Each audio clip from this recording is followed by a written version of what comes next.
काठमाडौँमा 2 जना सहित देशभर 12 जना मृत फेला परेका छन्। काठमाडौँ महानगरपालिका 9 बसन्ती पुतली स्थित खुम्बिला होटल नजिक सडक पेटीमा हाल नाम थर ओतन नखुलीका अन्दाजी 25 वर्षीय पुरुष शुक्रबार मृत अवस्थामा फेला परेका हुन्। यसैगरी काठमाडौँ गोकर्णेश्वर नगरपालिका 2 सुन्दर रिजल पण्डित गाउँ स्थित प्लटिङमा हाल नाम थर ओतन नखुलीका अन्दाजी 30 वर्षीय युवा पुरुष शनिबार मृत अवस्थामा फेला परेका छन्। यता गोर्खाको गोर्खा नगरपालिका 4 फिनाम पन्ती सोरा बस्ने 60 वर्षीय ठुली खसुवास घर नजिकै बारीमा शुक्रबार मृत अवस्थामा फेला परेकी छन्। बैतडीको दशरथ चन्द नगरपालिका 2 सौरे निकटा बस्ने 45 वर्षीय मानसिंह राउत घर नजिकै बाटोमा शुक्रबार मृत अवस्थामा फेला परेका छन्। नेपाल विद्युत प्राविधिकरण गोठाला पानीमा करारमा कार्यरत राउत बिहिबार राति कार्यालयबाट घर फर्किएकोमा घरमा नआएपछि खोजी गर्ने क्रममा उक्त स्थानमा उनको शव फेला परेको हो। त्यस्तै धनकुटाको महालक्ष्मी नगरपालिका 5 बेगुला स्थित अरुण नदीको किनारमा हाल नामथर ओतन नकुलीका पुरुषको शव शुक्रबार फेला परेको छ। झापाको शिव 87 नगरपालिका 10 खाई खोला पुलमा हाल नामथर ओतन नकुलीका अन्दाजी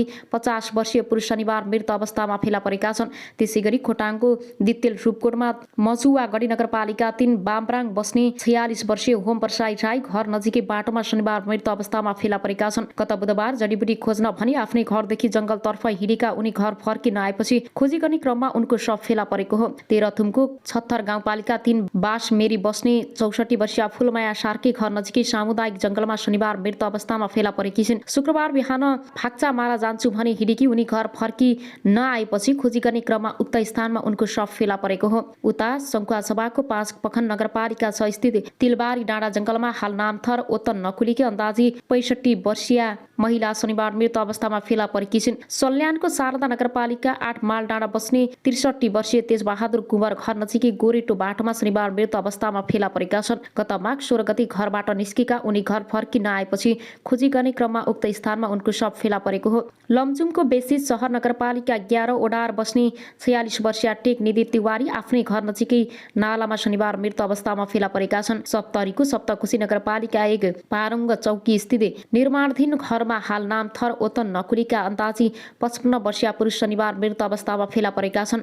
यस सम्बन्धमा प्रहरीले थप अनुसन्धान गरिरहेको छ। अब आउनुस् अर्को समाचारतर्फ लागौं। सुनसरी दुर्घटना बस र ट्रकका चालक सहित 3 जनाको मृत्यु 27 जना घाइते भएका छन्। सुनसरीको कोशी गाउँपालिका 1 मा बस र ट्रक एका आपसमा ठोकिँदा 3 जनाको मृत्यु भएको छ। मृत्यु हुनेमा बस र ट्रकका चालक छन् भने 1 जना बसमा सवार यात्रु रहेका छन्। दुर्घटनामा 27 जना भन्दा बढी घाइते भएका छन्। पूर्व पश्चिम राजमार्ग अन्तर्गत कोशी गाउँपालिकाको लोकहीमा रहेको खुनियामा ट्रक र बस एक आपसमा ठक्कर खाएपछि दुर्घटना भएको जिल्ला प्रहरी कार्यालय सुनसरीका प्रमुख एसपी सञ्जय सिंह थापाले रातो पार्टीलाई बताएका छन्। एसपी थापाका अनुसार पूर्वको काकड भित्ताबाट काठमाडौँ आउँदै गरेको ना 8 ख 8493 नम्बरको बस र पश्चिमबाट पूर्व आउँदै गरेको ना 5 ख 2996 नम्बरको ट्रक एक आपसमा ठक्कर खाएपछि आग लागि भएको थियो। दुर्घटना लगतै बसमा सवार अन्य यात्रुको उद्धार गरिएकोले थप मानवीय क्षति नभएको प्रहरीले बताएको छ। दुवै सवारीका चालकको शव जलेको छ। घाइते मध्ये केही सामान्य उपचारपछि घर फर्किएका छन् भने 16 जना घाइतेहरूको विराटनगर स्थित विभिन्न अस्पतालमा उपचार भइरहेको एसपी थापाले बताएका छन्। मृत्यु हुनेहरूको अझैसम्म पहिचान खुल्न सकेको छैन। अब आउनुस् अर्को समाचारतर्फ लागौं।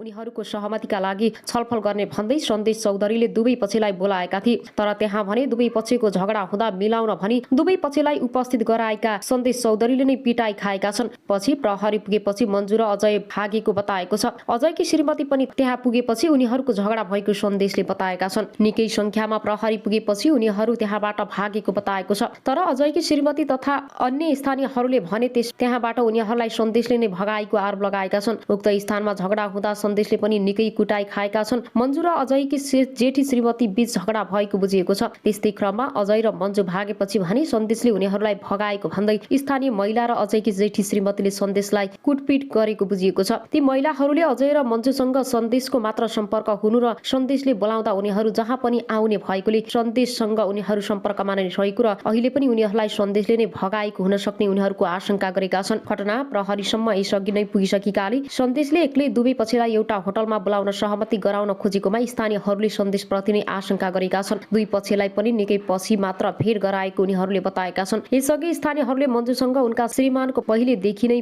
त्यति राम्रो सम्बन्ध नरहेको उनले बताएकी थिइन्। पहिलेदेखि नै डिभोर्सको कुरा चलिरहेको पनि डिभोर्स भने नभएको उनीहरूको भनाइ थियो। एउटै घरमा बस्दै आएका पनि मन्जु आफूसँग राम्रोसँग नबोल्ने गरेको मन्जुका जेठाजुको भनाइ थियो। छोरीलाई पनि पिट्ने गरेको आफूले थाहा पाएको उनले बताएका थिए। अझ छोरीलाई त नभएको भए आफू पहिले अर्कैसँग ढिडिसक्ने थिए भन्दै पिट्ने गरेको आफूले थाहा पाएको उनको भनाइ छ।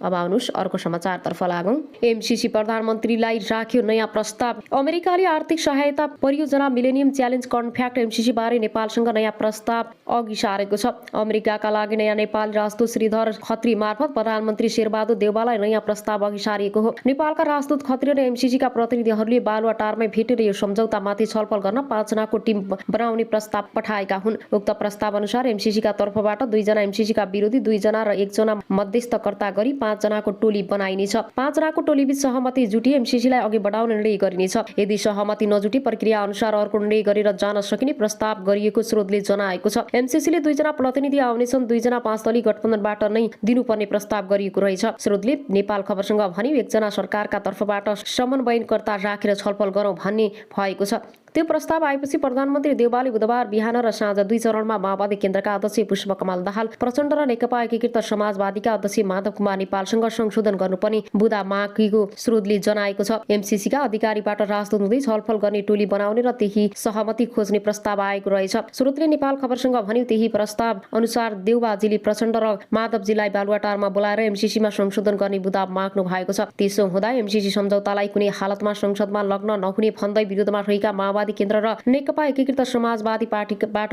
2 जना सहभागी हुनेछन्। अनि सरकारका तर्फबाट सञ्चार मन्त्री वा कानुन मन्त्री मध्ये 1 जना सहित 5 जना राखेर छलफल गराउन चाहेको देखिन्छ। गठबन्धन दल माओवादी केन्द्रका नेता देव गुरुङले वार्ता टोली बनाएर कुरा गर्ने कि भन्ने विकल्पमा छलफल भएको बताए। सरकारलाई उक्त प्रस्ताव आएको रहेछ। गुरुङले नेपाल खबरसँग भने वार्ता टोली बनाएर एमसीसी सम्झौताका संशोधन गर्ने बुदामाथि कुरा गर्न लगाइदिउँ। उनीहरू मान्छ कि मान्दैनन् हेरौँ। गठबन्धनको बैठकमा छलफलकै क्रममा यो विषय उठेको गुरुङले बताएका छन्। छलफलमा कुरा उठ्दा प्रधानमन्त्रीजीले पनि अमेरिकीहरू एमसीसीको विषयमा कुरा गर्न तयारीमा छन् भन्नुभयो। गुरुङले भने द्विपक्षीय वार्ता टोली बनाएर कुरा गर्न लगाइदिउँ न त सहमति भए ठिकै छ, नभए हामीले अडान छोडेका छैनौँ भन्ने सुझाव दिउँ। कूटनीति प्रणाली अनुसार सरकारले गरेको सम्झौता खारेज गर्न नमिल्ने बारे पनि बैठकमा कुरा उठेको थियो। आपसी सहमतिमा सम्झौता परिमार्जन वा संशोधन गर्न पाइने कुरा उल्लेख भएर आफूहरूले करेक्सन चाहेको उनले बताए। एमसीसीका केही बुँदा संशोधन गर्नुपर्ने बताउँदै आएका सत्ता गठबन्धनकै 3 दल एकातिर उभिँदा प्रधानमन्त्री देउवाले संसदमा पेश गर्न सकेका छैनन्। 5 दलीय गठबन्धनबाट प्रधानमन्त्री बनेका उनी एकल निर्णय गरेर अघि बढ्न सक्ने अवस्थामा पनि छैनन्। सम्झौतालाई तत्काल संसदबाट टेबल गर्नुपर्ने अमेरिकी दबावमा परेका प्रधानमन्त्री देउवालाई एमसीसीकी प्रतिनिधिबाट आएको प्रस्ताव निकाल्ने लागेको गठबन्धनकी बैठकमा बताएको एक नेताले जानकारी दिए। गठबन्धनको बैठकमै प्रधानमन्त्रीले यस्तो प्रस्ताव आएको बताउनु भएको हो। ती नेताले भने नेकपा एकीकृत समाजवादी र माओवादी केन्द्रबाट सबै डकुमेन्ट अध्ययन गर्ने काम भइरहेको छ। एकीकृत समाजवादीबाट झलनाथ खनाल, माओवादी केन्द्रका वरिष्ठ नेता नारायण काजी श्रेष्ठ र सञ्चार मन्त्री ज्ञानेन्द्र बहादुर कार्की एमसीसीमा रहेका प्रस्ताव अध्ययन गर्ने समितिमा छन्। खनालले 12 जनाको समूह बनाएर एमसीसी सम्झौता अन्तर्गत विभिन्न 7 दस्तावेजता 800 पृष्ठ अध्ययन गरिरहेका छन्। श्रेष्ठले पनि एमसीसी सम्झौताका विभिन्न डकुमेन्ट र विभिन्न मन्त्रालय रूपमा गरिएका छुट्टा छुट्टै सम्झौता अध्ययन गरिरहेका छन्। राजदूत मार्फत प्रस्ताव आउनु अघि प्रधानमन्त्री देउवासँग एमसीसीका अधिकारीहरूको टेलिफोन संवाद समेत भएको नेताहरूले बताएका छन्। यद्यपि यसबारे बालुवाटार बैठकमा सहभागी कुनै नेताले औपचारिक प्रक्रिया दिन मानेका छैनन्। प्रधानमन्त्रीलाई राखिएको प्रस्ताव अन्तर्गत बन्ने 5 जनाको कमिटीले पारित गरी एमसीसी अघि बढ्छ। स्रोतले भन्यो यदि 5 जना बीच कुरा नमिले स्थगित वा अन्य विकल्पमा निर्णय गर्ने अधिकार सरकारलाई जिम्मा छोडिदिने पनि कुरा आएका छन्। नेकपा माओवादी केन्द्रका नेता हरिबोल गजुरेलले एमसीसी अहिले संसदमा टेबल नगर्ने भद्र समझदारी भएको बताए। एमसीसी सम्झौता गठबन्धन बीच सहमति नजुटे पेश हुँदैन। गजुरेलले नेपाल खबरसँग भने अहिले भद्र सहमति भनेको संसदमा टेबल नगर्ने भन्ने नै हो। एमसीसी सम्झौता संसदमा ल्याएर पास गरिदिन्छ भनेर एमालेले खोचो थापेको भन्दै कांग्रेस पनि सचेत रहेको छ। एमालेले अहिले एमसीसी सम्झौता संसदमा टेबल गर्न मरि गए साथ दिँदैन। यो त उसले गठबन्धन फुटाउने खोचो थोपेको मात्र हो। एमाले अध्यक्ष केपी शर्मा ओली निकट एक नेताले भने हो यही कुरा अध्ययन गरिरहेको एमसीसीको नेपाल हेर्ने कार्यालय एमसीसी नेपालले दिएको सुझावकै आधारमा मुख्यालयका अधिकारीहरूले राजदूत मार्फत प्रधानमन्त्री देउवासँग यो प्रस्ताव राखेका हुन्। एमसीसीको मन्त्रालयले यसअघि 2 पटक संशोधन वा परिमार्जन गर्न नसकिने अडान रहेको छ। छ। नेकपा एकीकृत समाजवादी पार्टीका सम्मानित नेता तथा पूर्व प्रधानमन्त्री झलनाथ खनालले विभिन्न प्रस्ताव प्रयास र अभ्यास भइरहेको बताए। एमसीसी सम्झौतालाई कुनै हालतमा संसदमा लग्नु हुँदैन, यो राष्ट्रघाती हो भनेर नेपालमा निकै विवाद परिसकेको छ। खनालले भने विभिन्न समूहले विभिन्न अभ्यास गरिरहेका छन्। उनले सुधार गर्न सकिने उपाय खोजी गर्ने प्रस्ताव आएको पनि बताए। यसलाई सुधार गर्ने भए कसरी गर्न सकिन्छ त भन्ने प्रस्ताव पनि आएका छन्। खनालले भने अब आउनुस् अर्को समाचारतर्फ लागौँ। दुर्व्यवहार गरेको घटना बाहिरिएको थियो। घटनापछि अनुसन्धान गरी विश्वकर्मालाई विभागीय कारबाही गरेको जिल्ला प्रहरी कार्यालय ओखलढुङ्गाले जनाएको छ। अब आउनुस् अर्को समाचारतर्फ लागौँ। 1.5 महिना अघि नै मण्डलले गरेका थिए 9 दिनमा 3 साझेदारको हत्या। 21 मा काठमाडौँ सिराहाका अनिल कुमार मण्डलले कमिसनको लोभमा 9 दिनमा 3 साझेदारको हत्या गरी शव व्यवस्थापन गरेको खुलेको छ। मङ्सिर अन्तिम साता र पुष पहिलो साता ललितपुर र मोरङमा गरी 3 जनाको हत्या भएको खुलेको छ। जिल्ला प्रहरी कार्यालय मोरङका प्रमुख एसपी जनार्दन जीसीले सुरुवातमा ललितपुरमा 63 वर्षीय मोहन लिम्बू मारिएको बताए। त्यसपछि राजेन्द्र कुमार श्रेष्ठ र शम्भु कुमार चौधरीलाई लिएर उनी विराटनगर आएका थिए। जीसीले भने राजेन्द्रको 5 पुष शम्भुको पुषमा हत्या भएको उल्लेख छ।